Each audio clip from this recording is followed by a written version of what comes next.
Brandy Spencer. I'm so glad to be here. This is, I think, my 4th year to get to work with you as mentors. And I told the rest of the team I forgot to check in last week like I normally do to say how many are going to be there. So I thought, let's see, the last few times it's been like 10 to 12, so I'll make 15 copies. So I'm so excited to see such a large group. Obviously, Explore Austin is expanding and growing, and I so appreciate the work that you're doing. All of you are mentors, right? I know some of the staff are here, but who's mentors? All of you new mentors?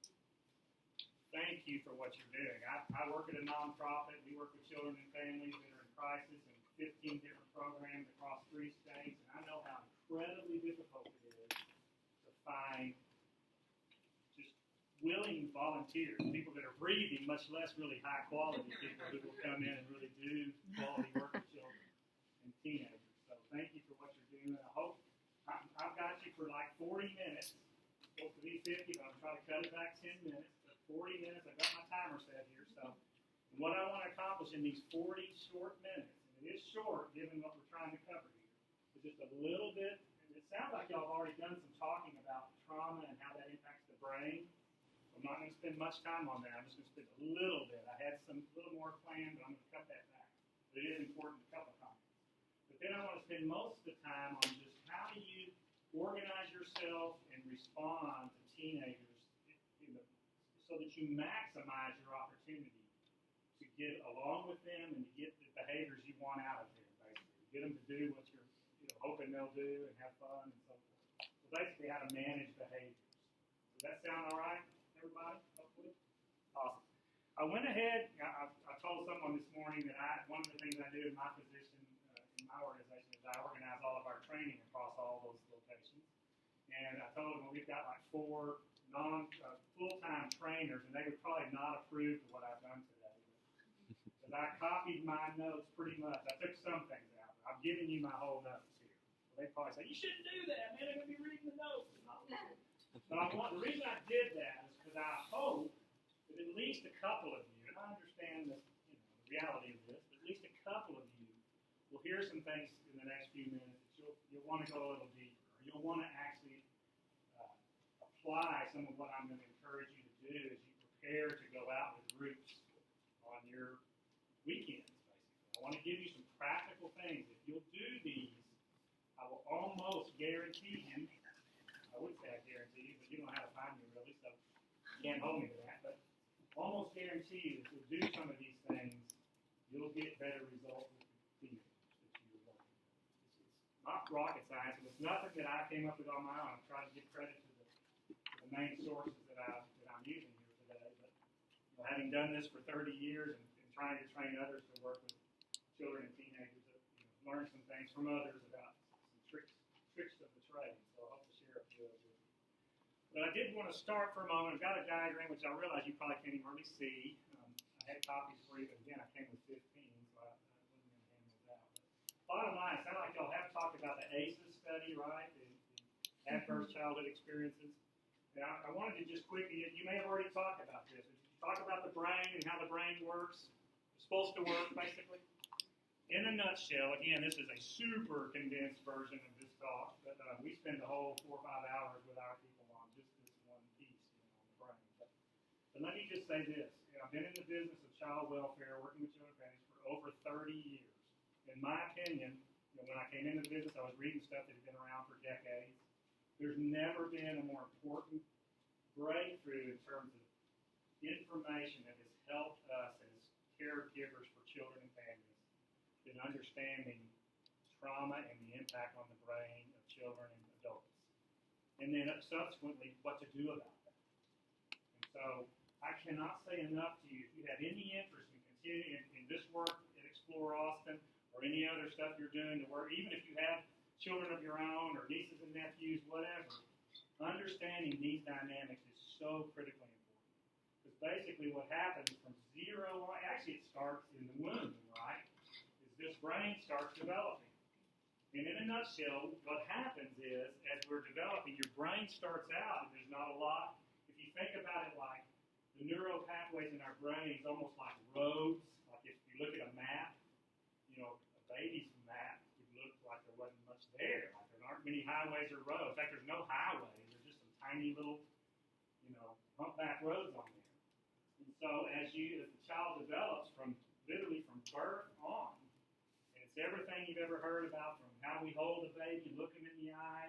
As we're looking at them, they're developing neural pathways that say something like, oh, it's safe here, When I cry, somebody comes and meets my need. And so, boom, there's a neural pathway. And so every interaction we have with a baby is helping develop those neural pathways. And sooner or later, those neural pathways, like a trust pathway, becomes a superhighway. And then you've got a child who has trust of people around them, situations. So they can, later in life, have strong relationships and strong attachments, and on it goes. Strong mental health. The highways are developed. It's all going good. Everything's good. But as we know, as human beings, that doesn't always happen, right? In fact, none of us have a perfect map of all of that. So what happens when there's trauma, and that trauma can be, as you heard in the ACEs study, they kind of stumbled upon it by accident, but they used a list of about 10 things. Now they've added a bunch more. But it's everything from, parents who were alcoholics, to, death of a family member, and now they're even saying being in the foster care system, all kinds of things can create the trauma that will cause those neural pathways to be damaged. So when you think about this brain, when you're out there with a group of kids on the river, and one of your kids, something happens, like it can be a super loud noise, it can be any number of things. But what happens, what gets triggered is, a traumatized person's brain, this overactive fear center is the amygdala. This is at the base of our brains, the first part that's developed in us as humans. And as we develop and mature, all of our development, I don't really have a pointer, but moves up here, The prefrontal lobe is where we do all of our executive thinking. And that's the last part to come online, right? And so there's parts up here that deal with language and critical thinking and creativity and all this stuff. Well, guess what? The more trauma that a person has experienced and the more damage there is to those neural pathways, the more time they spend right here. So if you've got a person, it could be a child, it could be an adult. You ever been around an adult who, under a certain amount of stress, all of a sudden you look at them and they're somewhere else, right? What's happened is they're stuck right here in the amygdala. And so the only thing you get out of that part of your brain, and you've heard this before, is fight. What are the other ones? Flight.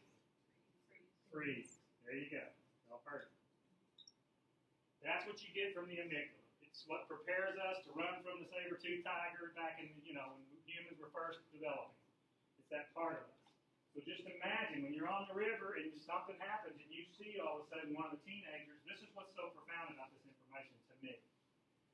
It helped me to realize that I wasn't just dealing with a person who's just being a jerk, Because I spent a lot of my career early on believing they were being just defiant. And so therefore, if you see it that way, then what you do in your response is you just try to get compliance, right? So I spent years learning how to try to get compliance out of kids. So I would do things like, you've got 3 seconds to make a decision or I'm carrying you, right, for a little kid. Or, we did all kinds of things. We'll restrain you if you act out a certain way. We had all these responses that were about getting them to make a quick decision that pretty much got them to do what we were asking them to do, okay?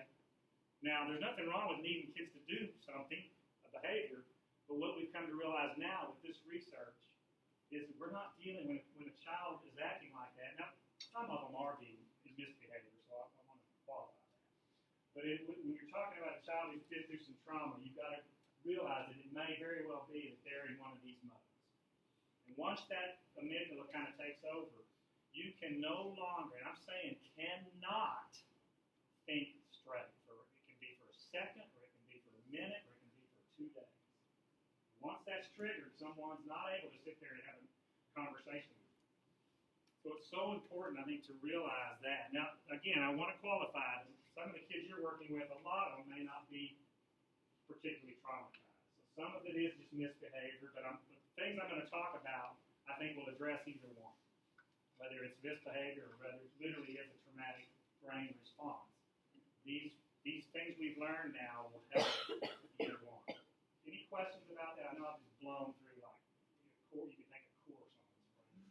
For me, this has been, life-changing, professional life-changing for me. Because we stopped being so coercive with kids and trying to get them to do that, and got much more into realizing the way that we heal. And this is the cool part. This is the really cool part. What they found through the research and through our experience is that the brain has plasticity. It can change. It can heal. So that what you see in those kids can really change with a good, solid relationship with you. Literally. It can take one person. And we've done all kinds of research on kids in foster care who were successful later in life. And most of them will say it's one person who really believed in me, who really took time to connect with me in some particular way that hit the chord for me. That's what they'll say over and over. And it can be the janitor, it can be the lady in the cafeteria, it can be someone that saw them every day. It's just that connection that makes the difference. All right. So if there's no questions, what I want to move into then for the rest of our time is just what do we do then to address this issue of fight, flight, or freeze, or just misbehavior, whatever that is. So the first thing that I want to say is what we call just the issue of mindfulness. And this is the hardest one, because guess who this involves? Thank you. I'm telling you, most people that I work with, when we have foster parents or people that we're trying to teach to work directly with teenagers or kids, what they want immediately is give me the techniques to stop the misbehavior, And I always say, okay, we'll get to that. But guess what? I can give you all the techniques in the world, but none of them will work if you're not calm and confident and sure. If you're out of control yourself, then there's no way you're going to be able to deliver a technique or a response that will be particularly helpful to the youth who's out of control. So the first thing for you when you head out to the river or whatever your activity is going to be is to be mindful of where you are in that day. And there's a bunch to this. Again, we could spend a lot more time on this. But you'll see the questions there that I think are really important for you to ask yourself. And if you have a chance to do some planning with your team members. I don't know if y'all are in teams or if you're kind of individual, but either way, just think about for a minute when you get out there, what do I bring to this situation? For example, right now in my life, my mom has been very sick recently. And I'm telling you, it's impacted my work and my relationships at home. I'm not as present. I'm a little slower on the uptake. And I'm aware of that. It's okay. It's not necessarily unhealthy. It's just where I am right now. But I need to know that. If I'm with a group of tough kids and they're acting out, I'm going to more likely be the first one to go up if I'm not careful because I'm just that emotional right now. I'm that on edge, So that's what we mean by what do I bring to the situation today? How has my past affected how I'm experiencing this situation? A lot of times you'll be with one particular youth who just totally gets on your nerves. Or it may be a co-mentor. A lot of times, if you let yourself be aware of it, you'll realize they remind you of somebody from your past or something like that. So just be aware of that. What am I feeling in this moment? Again, am I tired? Am I hungry? Am I upset? Whatever. You get the rest of them. So that first issue is just being aware of how you are, being mindful of where you are in the moment. That'll be very helpful for you when you're getting out in an interaction with a group of teenagers. The next thing is, any questions about that? I'm really aware I'm flying here. Oh, I'm already going 15 minutes. Okay. All right. So what do we do? What do we do to help this healing process and so forth? So the first thing is what I want to call connecting principles. I'm going to write these up here because what I'm going to encourage you to do, this is where I'm going to write 3 things up here. So first thing, when we're talking about how to manage behaviors, I'm telling you now, you're not going to like this maybe by the end because you're going to be more interested in what I'm going to call the correcting principles, which is where we're going to really correct the behavior. But this one is the most important. I bet you believe me just when I say that, but when you're out there and the stress is high, you may not believe me. But, this is the most important thing that you do with anyone, basically. But with these kids when you're out there, is try to think about ways that you can connect with them. And that sounds so simple, and I get that. What I'm going to do, I'm going to write these three up there. What I'm going to suggest to you is that when you're getting ready to go out and do an activity for the weekend or whatever, that you do some thinking individually, but if you can, if y'all are organized in this way, do some thinking with your team about how we're going to make sure we address all three of these things: connecting, empowering, and correcting. So we have a plan for this. How do we think about connecting with these kids? Some of the ways we do that, as you see on your paper, is be mindful of offering choices. This is going to sound so elementary, but it is so powerful.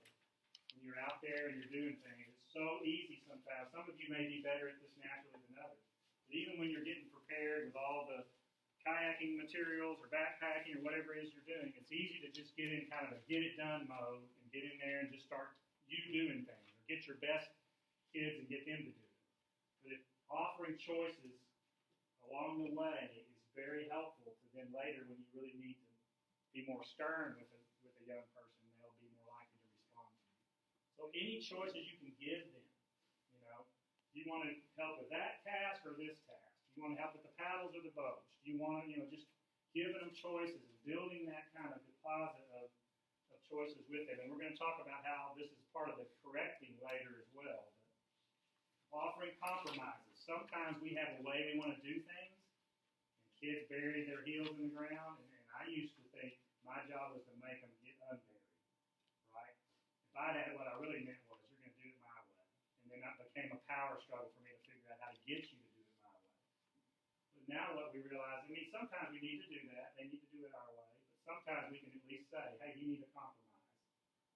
You can do that task instead and do this one, or do this one. We can take 5 minutes before we start doing that and work on something else. There's just small ways to compromise with them and to connect in that way. Sharing power, any way you can share power with them. These kids, most teenagers, have very few opportunities to have much power. That's just the kind of the place they are in their life, is they don't get to make a lot of decisions necessarily, or have a lot of power. So any little bit of power that you can give them, help it.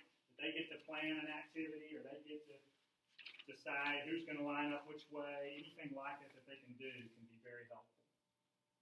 Above, a couple of things. And again, this sounds so elementary. But I'm telling you, eye contact, voice tone, and what we call matching are three super important things to connecting. So again, if you're a person who, I'm guessing y'all don't have a big problem with this, because probably when you're out, hopefully you don't have cell phones. Phones are one of the biggest hindrances now to eye contact and to truly paying attention to someone else. I know y'all, people who look at their phones a lot, believe they can also pay attention to others, but kids know you're paying attention when you're looking at them, right? And it really helps sometimes when they're distracted to just say, hey, can I see your eyes? Just as simple as that. The group's you're trying to get them together to organize, and one of them's looking out back. Just say, hey, Johnny, I need to see your eyes. Let me see your eyes. Everybody, I want to see your eyes. And another thing that if you'll do it, having consistent phrases like that you use over time, kids will understand it and they'll respond to it. Like every time if you say something like that, hey, let me see your eyes. And they hear you say that, and they're going to go, oh, yeah, he wants to see my eyes. You'll hear them say that. If someone's goofing off, they'll say, hey, he wants to see your eyes. Because they'll know that that's where you're going because you're consistent. So, any questions about connecting? So again, I've just thrown a lot at you. I'm sorry, this is a short deal here, but if you'll just think about those aspects of connecting. Again, when you're thinking about what's the activity that's coming up, talk to each other about how are we going to try to make sure we're connecting. That we're not just getting into go mode and get it done mode. We need to do that sometimes, but that we're doing everything we can to connect with the kids. Second thing is what we call empowering. And this one, I'm gonna really go fast over this. It's really fairly simple, but it's really important. So there's two parts of empowering. One is what we call the physiological. So what we've learned about the brain and how kids, particularly kids who have been traumatized, one of the things that we see in the research and we've seen in people who work with kids is they are dehydrated, hungry, really tired, they're going to be much more likely to escalate in their behavior. I mean, literally, teachers are figuring out that if they'll just give kids a snack or give them a drink every 2 hours, you should never go longer than 2 hours without having water and food, a snack. Especially when you're out on the river or you're out doing an activity. It's so I know for me and my family and the times I've worked with people, it's the hardest time to remember. To take a drink, take a break, take a drink, get some food. I'm telling you that getting dehydrated and hungry and all those things can really change the behavior and the energy in the group. So again, when you're planning your trip, do we have snacks? Do we have plenty of water? Do we have a plan for making sure? Has someone set their watch every 2 hours to go off so we remember to make sure we get some hydration and some snacks if that's necessary, so if that's what you need to do to get there. The other kind of empowering, so that's physiological, is what we call ecological. These terms don't matter, but basically, this is, the important parts of this are transitions is probably the most important.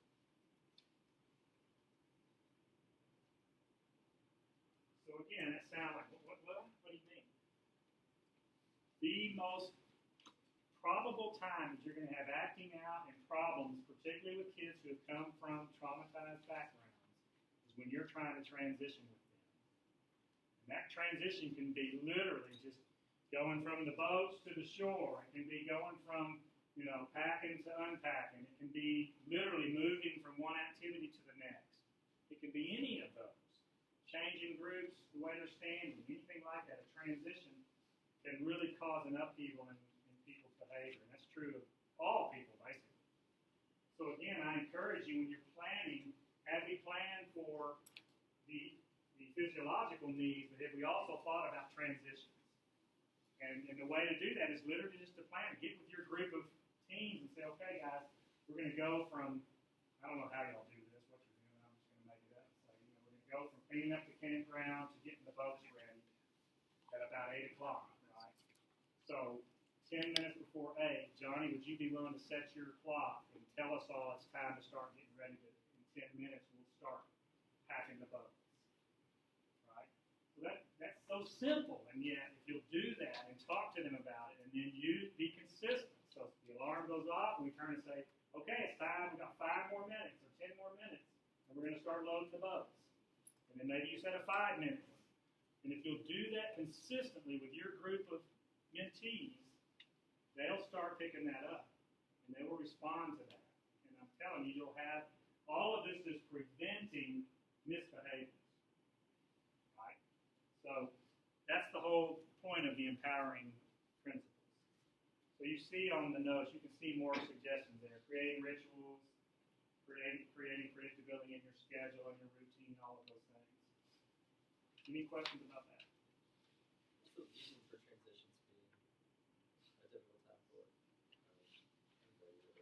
What's the, because people have a tough time to change, but you get distracted, you tasks? I think all of those, but I think specifically, when your brain, again, is, well, first of all, teenagers' brains are kind of whack anyway, right? I mean, and they're whack because there's so much developing. That's the cool thing. I mean, our brains, some of you are, I hate to tell you, are still developing. It doesn't stop until about 25 or 26. When you've got a group of 17, 15, 14 to 17-year-olds, their brains are in major development mode. And so, yeah, when a brain, again, when you've got this issue of under stress, people tend to go, they get more rigid in their thinking. Maybe a way to say it. So maybe they don't go all the way to fight, flight, or freeze, but they get more rigid. The more the stress goes up, the more they get rigid. So transitions just cause stress. It's like, I'm enjoying what I'm, usually with teenagers, because they like what they're doing now, they don't want to change, right? Or they're comfortable. They're sitting somewhere and you say it's time to start loading the boats. That means I got to get up. And so it causes me some discomfort. And I don't want that. My son left this morning. I have a 17-year-old son. He left to go to the gym this morning. He goes, oh, God, I got to go. And I said, as he left, I said, isn't that interesting how our bodies want to stay, still. They don't want to go in motion. We all want to just, we don't want to have to get up and go sometimes. Yeah, I think that's why we see that. The transitions are just so, and again, working with kids that have been, I work with kids that are extremely traumatized. And I'm telling you, transitions are brutal. Bedtime, getting up in the morning, going to school, those are the most difficult. When I work with parents, even of normal kids, those are the most difficult times. And those are the most difficult skills for kids to learn as they're developing, is how to transition without kind of losing it. But some of that, what we're talking about too, is this, again, this is a whole other talk we could have. But one of the things, when you think about it, what we're trying to help these kids learn, what your job as a mentor is trying to help them learn to move from others having to help you regulate. Like it's normal as a child, a little child. What happens is, as a baby, we do all the regulating for them. Right? They don't do any self-regulating. But as they move into toddlerhood and childhood, then we kind of share the regulation. There's some self-regulation and some outside regulation, right? But by the time they're getting to be teenagers, there should be a whole lot more self-regulation coming online. So when you're out there and somebody's getting dysregulated, part of what I'm going to show you in terms of correcting principles is all about just helping them calm themselves and get back into self-regulation. That's why, if you think about those terms, that's why our old way of working with kids was so not helpful. Because we got into, as they misbehaved, our response was, I'm going to come in and regulate you externally. I'm going to force you to do it my way. Well, we might have gotten this out of them right then, but guess what happens as soon as I walk away? Sorry, that's kind of a rude deal. That's what it is. As soon as you turn around from them, they're like, and that's because it's all external. So you as a mentor, the more you can learn these techniques I'm talking about, to ask good questions, to be inquisitive, to give them chances to think, to give them chances to share power, and to respond to choices. See what's happening there? I'm building up their self-regulation. Their decision-making goes, oh, I can decide to go get the boats ready without having to be told, to do it. Or I can handle this transition without freaking out. When they see themselves and literally experience being organized, some of them anyway, not all, they'll see the success and they'll go, I want to do more of that. And they'll start promoting more of that themselves. Okay. Any other questions? Great question. Yes. You spoke a little bit about providing choices and basically creating ownership. So how do you deal with situations when you give children tasks, or no one else tasks and they know they might accomplish it the way you want? Did everybody hear that? When you give them a task to do and they fail or don't do it like you want them to, we're going to talk a little more about that in just a second in the correcting. But in a nutshell, we work with them. We go back. We do. I use the term redo a lot. We want to help kids do as many redos as we can. By that, what I mean is, it depends on what's happening with them, how rebellious or acting out they're being. But it can be as simple as just going, oh man, thank you for trying to put that sleeping bag together, but wow, it looks like it's about to fall out of the pack, and let's try that again. You want me to help you, or you want to do it yourself this time? I'll stand here and watch. Or something like that. You want to give them a chance to redo it if they're compliant. Now, if they're going, screw you, okay, that's not a good technique. We'll talk about what it is. I do want to get to that next piece. I can see if I answer your question better. If not, I'll come back to you. Okay. See if I cover anything. Okay.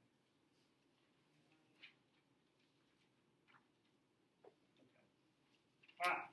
So now we're going to talk about correcting. This is the piece that we typically want to run to first. Because people want to get compliance. They don't want, one of the things that I think as a mentor, one of your greatest temptations will be to feel like you've always got to try to stay in control.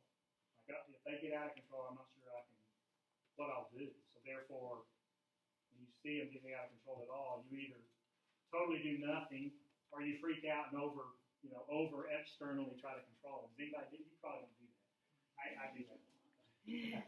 Still do with my kids sometimes.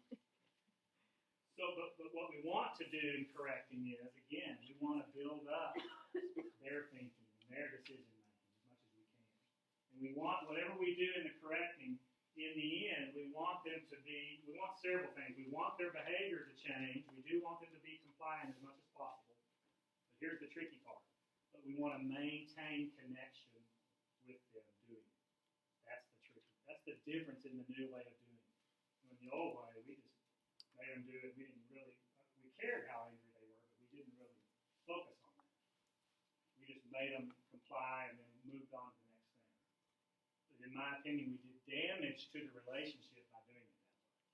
That's why when you see kids who have been overly controlled as kids, or under, I would argue, especially kids who have been overly controlled, typically are quite angry later. If their parents were super punitive and super, hit them or whipped them a lot, and a lot of times you see a lot more anger. Not all of them. Okay, so when you think about correcting, again, I'm encouraging you, if you'll use these three sort of as your planning before the event, but also you can take a break during it and go, okay, the group's kind of out of control. Is there one? How are we doing in these three areas? Are we connecting enough? Are we empowering? Have we done all the empowering things? And if we answer yes to those two, then we want to start thinking, okay, what else do we need to do from the correcting standpoint? So the first thing about correcting that I would say is what we call, actually this is not what I call, it's what the Purvis Institute of Child Development has called it. But it's called playful engagement. And basically this is a behavior that is not, the teen is not out of control, they're not really a threat to hurt themselves or someone else. This is a low-level behavior, right? They've rolled their eyes, they've said, whatever, they cussed, something like that is what I'm talking about.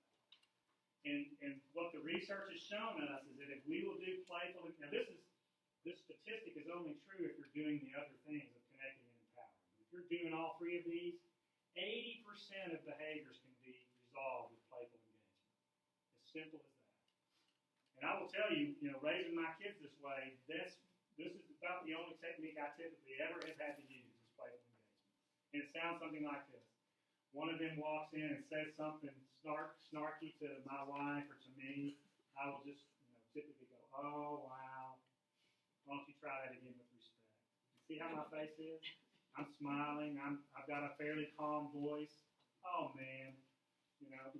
Whoa, buddy. You figure out what you're comfortable with. And then you just kind of smile and say, oh, man, why don't you try it? Like I used to tell myself, oh, boy, go back down the hall, come back and try it. And they go, oh, God, they go down the hall and come back. Thanks, Mom, or Mom, can you, And that works unbelievably well. Much of the time. Just something as simple as that. So that's playful engagement. Again, I love these phrases. I've given you a couple of examples. But one of the things we want to strive for in correcting that is so powerful with these kids, particularly kids from homes where maybe they've been either neglected or, again, they've been abused in some ways. Unfortunately, most of the abuse that we see is neglect more than anything. And there's a lot of sexual and physical abuse as well. I just lost my point. Oh, yeah, I know. One of the things we really want to do is we want to give voice. This is huge. Now, we could get off in a whole tangent here about our country and where we are right now, even like the Me Too movement. Some of that's about giving voice to people who have not had voice in certain areas, right? So that's what I'm talking about here. So the more we can give these kids voice, and so one of the ways I love these simple questions. They're so powerful, but just to say, hey, I really want to know what you need right now. Can you try that again with respect? Or my ears will listen to you when you're not cussing, when you can say it in a calm voice. Or I really want to hear what you're saying, or I want to do what you want to do, but I need you to ask me in a way that's calm like I am right now. Right? And many times they will do that. Now, sometimes they won't. We're going to talk about what if they don't do that. And they say, jump in the lake, man, or something like that. Okay. Questions about that? 5 minutes. All right. Second one is called, it's on your sheet, it's structured engagement. So we've got that playful engagement. So we're trying that just, oh, wow, try that again with respect. If that doesn't work, now we're still talking about someone who's not necessarily a harm to themselves or others. They've rolled their eyes, they've said something, they've cussed at you or whatever. You've tried the playful engagement, it doesn't work. They're still like, whatever, that's stupid, why do you keep saying that, whatever. And so this is where we're talking about structured engagement, which again is just It's a little more intense, so my voice is going to get a little more serious. I'm not going to be quite as playful as I was. I'm not going to maybe be smiling as much, but I'm going to be still calm. So again, these things don't work if I'm going, can you try that again with respect? Or, okay, you got two choices. See the difference? Whereas if I'm, again, the way I want to deliver this, and this is where we're talking about the choices and compromises again. Let's say someone has rolled their eyes, or you've asked them to do a chore, and you've said, can you clean up the sleeping bags or whatever, and they go, oh, God, I'm not going to do that or whatever. And you try, hey, I want to hear what you got to say about the sleeping bag, but please try that again with respect. And don't do it and continue to escalate. Then I want to try to give choices if I can, or a compromise. So I might do a compromise at that point and say, okay, look, seems like this is hard for you right now. Do you need a compromise? Is there a different chore? And this is only if I can live with this, if you and your supervisors can live with this. But if I can give compromise and give some other choices, is there something else you prefer to do? Now, what's powerful about that technique? Just telling the team, is there something else you prefer to do? Giving them a bit of control back. Yes. You think about that. It's so simple. It's not a big deal, right? As long as, again, I'm okay with the choices I'm given. Now, if they say, yeah, I want to go smoke a cigarette while everybody else is packing, that's not a choice I'm willing to, oh, nice. So that I would say, oh, nice try. What about these two choices? So again, you're going to use playful engagement to try to reel them back in, but yes, that gives them, it sounds so simple, and you may be looking at me going, you've been here 30 years, this is all you've learned? But I'm telling you, and here's the secret. I go back to, here's the secret. This and the mindfulness. If you are calm and you are confident, these techniques will work. I'm telling you, not every time, but they'll increase your odds significantly that you'll get, first of all, you'll get better compliance, but in the long run, you'll get a much stronger relationship. And then they'll be saying, 10 years from now, when they're me speaking in front of a group, man, Tim was the guy that made the difference for me. Ellen is the one who made the difference because they gave me a chance to learn this stuff. It was amazing. We'd go on these trips, and it was just the way they treated me. It made me feel competent. They're not going to say that as teenagers. I don't really help you feel competent. They're not going to do that. I wish they would. Okay, so any questions about, again, we spend a lot of time just talking about how to form choices and compromises. Because when you're in the heat of the situation, it's kind of hard. Sometimes your brain goes into amygdala mode, right? I know sometimes with my wife, we get in an argument and I'm like brain dead. I don't know what my name is. I can't remember what you said. I don't remember what we're fighting about. I mean, literally, so just be like, you have like football head injuries? What's going on? So that's just that any of us can get into that place. Do you have different strategies for when you're dealing with a group of kids that are resistant to whatever's going on versus just a single? We could talk a lot about that. Yeah, well, I mean, it's not that different, but it just takes more patience. So yeah, just a couple things I would say to that. First of all, with a group, if you've done these other things, you're going to have a better chance. If you plan well for the group. Let's just say you've got them circled up to try to figure out how we're going to pack the canoes, and several of them are goofing off.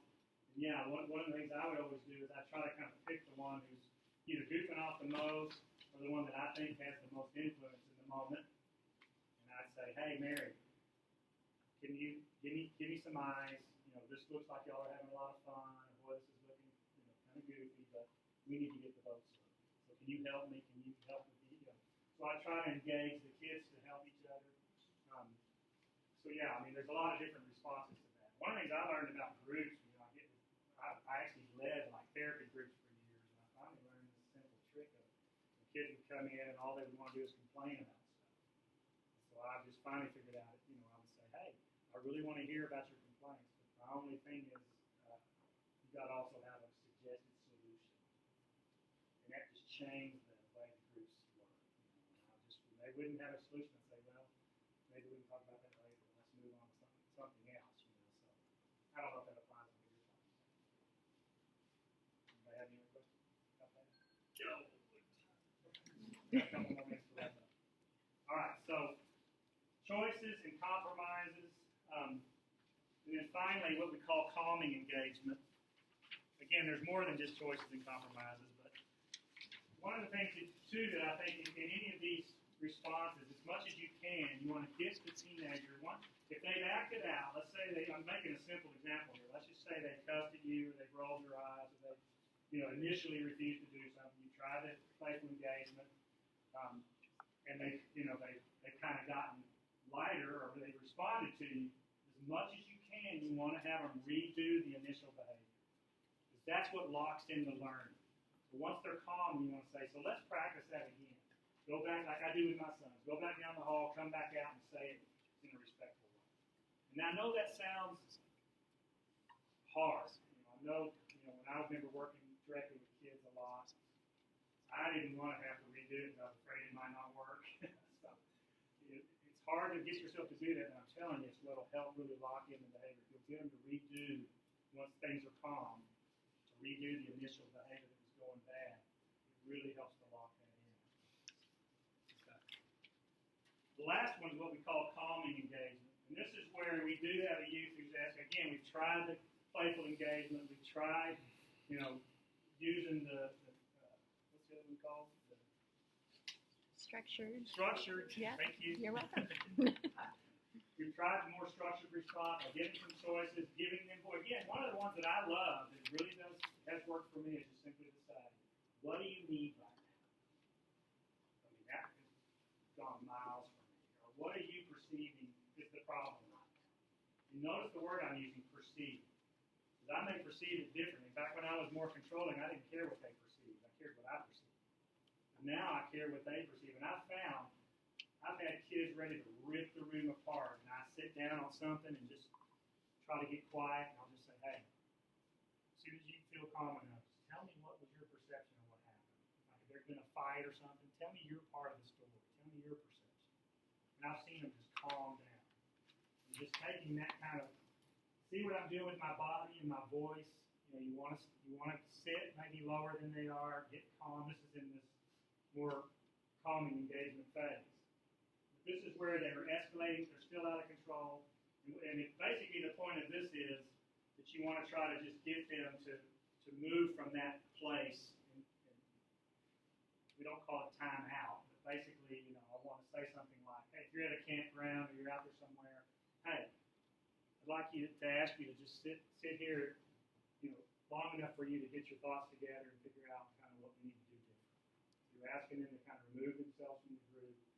You walk with them. You don't walk away from them. This is the mistake we used to make. We would put kids like in a foster home or something. We would send them to their room. And for a traumatized child who's down here in their brain, that's the worst thing you can do. And we put them in their room for hours. Literally. That was one of the consequences. You're going to be in your room for 3 hours. Worst thing we could have done. So now what we do is we call it a time in. So I say, hey, looks like you're really struggling right now. I need you to sit right here in this chair. Or y'all may have a stump that you identify as the spot. Hey guys, if anybody needs a time in, the stump is going to be the spot, right? And then if they're there, let's say this is the stump, I'm going to say, hey, I need you to sit there. As soon as you get calm, just tell me you're ready. I'll be right here. So I'm only going to go a few feet away. And I may sit and read a book or look at something or whatever, but I'm right here. And so as soon as they say, okay, I'm ready, then I come back and say, okay, what happened? Then we're going to do a redo, right? So I asked you to do the chore, you didn't do it, let's practice that. So I want them to practice actually saying, okay, and getting the thing done. Does that make sense? I know I'm flying through this. Mm-hmm. And then finally, I didn't even put this on your paper because this is where I get out of my liability area, but I don't know if y'all do any kind of restraint training. I just figure you don't. Thank goodness. Good. But I guess what I would say is if this technique doesn't work, if a kid's if they're escalating more and past the point of they won't go to the time in spot, they're disrupting everybody now in the group. To me, the thing you want to do at that point is you want to protect everybody else, right? And the youth. But your first thing is to make sure everybody gets safe. So again, planning, if you've planned this, part of what you're going to talk about is, as a team, let's say there's 3 or 4 of you mentors who have 4 or 5 kids each, get together ahead of time and say, so what are we going to do if it happens that one of the kids gets to that point where we really need to protect everybody? Come up with a phrase you're going to use or a signal you're going to give or something. But be consistent about it as a team if you can. Or maybe it's just, I need y'all to get everybody out. But you just agree that when you say that or give that signal, that everybody's going to get their group of kids and going to move them out to somewhere safe. They're going to walk over, maybe you've designated a spot or you've done something. But they're going to get them safe, leaving you hopefully with, maybe they're going to take your other 3 kids with them, and then it leaves you one-on-one with the youth who's really going off. And then what I'm going to do with that child is I'm just going to do what I said. I'm going to keep my distance. I'm not going to get up in their face. Come on, I need you to. I'm not going to do that. I'm going to stay back a little ways. I'm going to try to look relaxed and say, look, I understand you're having a really hard time. Here's the other trick to this. Do not use a bunch of words. The worst thing you can do is lecture anyone. Try it on your boyfriend, girlfriend, spouse. Doesn't work very well. The less words, the better. So I'm just going to say something like, looks like you're really having a hard time. I'm right here. When you're ready, I'll be here to talk. And then I'm going to track with them. So if they're walking like over towards something where I'm thinking, okay, they could go jump in the river, I'm going to walk with them. And I might even walk around in front of them and just kind of get between them and the river. And I'm going to stop, And it's, if it continues this way, obviously there's other things you might need to do that y'all can talk to them about. Hopefully y'all ever get to that point. Hopefully not. Not really. Probably don't with this group of kids you're working with. Our kids, we get to this quite a bit. But, any questions? I need to wrap up. So. Yes? The ACEs report that you mentioned, I have not actually read it, but is a lot of the material that you're covering today part of that report, or is this kind of an extension of that report? Actually, can you put that picture? Yeah. None of this is part of that report, Okay. but that report was groundbreaking to help us understand. Basically, what the ACEs, wow, that's a very small picture. Yeah. Basically, what the ACEs showed us was that it proved that what was already sort of being learned from research about the impact of trauma on the brain, Kaiser Permanente as an insurance company just kind of stumbled upon this. Somebody was smart enough to say, I wonder if there's a correlation between traumatic events in childhood and health.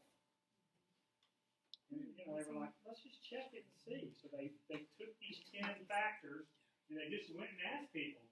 And they asked them when they were younger, and then they looked at them later in life. And here's what they found. Unbelievable. The more ACEs scores you had, which an ACEs score basically was just you had a list of these things. You said, yes, I've experienced that. No, I haven't. The more of those you had, the more, adverse childhood experiences you have, the more your chances of heart problems, diabetes, suicidal ideations, they all went up exponentially. And that was just pure research. That wasn't anybody doing anything but just studying what had already happened. So it really pushed us down the road of getting a lot of credence to what people were already starting to discover about the brain. Now you can go look, there's all kinds of, I do a lot of training, or I've been through a lot of training where they now show the brain of a normal, none of us are completely normal, but a normal kid's brain, and then they'll show the brain of a severely traumatized kid. You would not believe the difference in the brain scan. The brain of the normal kid, we don't have the brain thing up anymore, but this whole frontal lobe, all of this is lit up. It looks like a map of the country at night, and you see all the lights. You see neurons firing all up here. The brain of the traumatized child is dark, literally dark. Wow. From about here up, like the lights are off. Mm-hmm. And it's because they are stuck down here.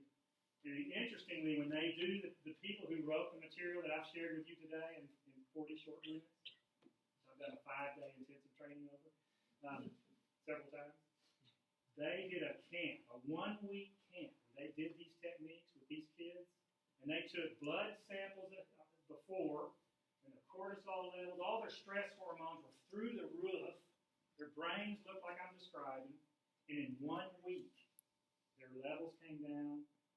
Now, I'm talking about hormones that are called excitatory hormones. So So that's what I mean by when kids have been traumatized, they go here much quicker than anybody else. And what that is it's excitatory hormones. They have a little bit of stress, like you and I might go from a 0 to a 3 in terms of excitatory chemicals in their body and all of that. But this kid's going to go from a 1 to a 10, like that. So and they stay there. It's like they stay with this foot on the accelerator down to full. So they're just speeding down the road emotionally in that way. I could walk on that. Anyway, so with these techniques, they literally, one of the kids in one of the camps at the end of the week is IQ in 30 points. Now, how could that happen? How can your IQ go up 30 points in a week? He wasn't in fight or flight. What? He wasn't in fight or flight all the time. Yeah, guess what? He got access to the other part of his brain. That it literally is like a door open, and I get to go into the frontal lobe of my brain now. Wow, I know some things, right? His brain was capable of learning it, he just couldn't get access to that part of his brain.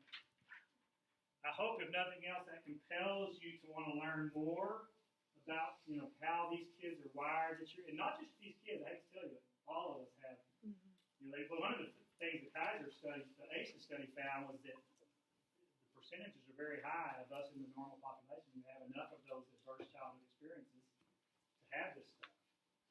So again, it impacts all of us. Trauma can come from a difficult pregnancy that your mom had, or that you had as a mom. It can come from any number of things. An inner ear infection that goes untreated in a child. It goes on for too long, and they can't get relief, and that impacts that whole attachment cycle. And but the cool thing is that all of that can be healed with these techniques. So, thanks for letting me be with you today. Good luck in your work out there with these.